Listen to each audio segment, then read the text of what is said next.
Contohnya kalau you suruh anak you kan, like contohnya jangan tengok TV kan, tak boleh tengok TV, tapi you tengok TV. You tengok handset kan, tengok handset TV. Ataupun jangan tengok phone, tapi you tengok phone. Anak walaupun dia tak faham benda tu, dia akan mula hilang respect kat you.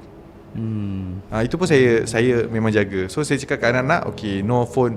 Isteri saya lah, in fact parenting ni banyak datang daripada isteri saya lah. So saya I cannot take the credit. I need to give credit to my wife Bella, if you're watching this. For sure. Sebab my wife yang memang membentuk disiplin dekat rumah. Contohnya kan, my wife memang tak benarkan langsung phone dekat meja makan.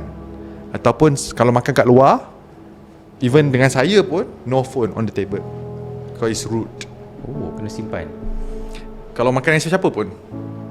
I mean it's rude lah. Like nampak zaman sekarang kan, bila tengok kadang-kadang, kalau pernah tak pergi kedai makan, mak pegang phone, ayah pegang phone, anak pun pegang phone, semua tengok phone. Where is the communication?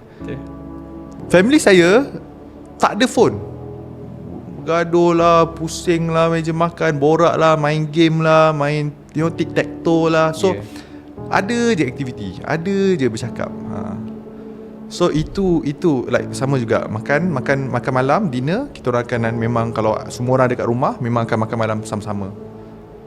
So bila makan malam sama-sama, akan tanya, diorang memang buat hal lah, gaduh lah, main lah, baling makanan lah kan, betul tak? Sebab budak kan. Tapi biarkan je lah. Enjoy the moment lah. Enjoy the moment.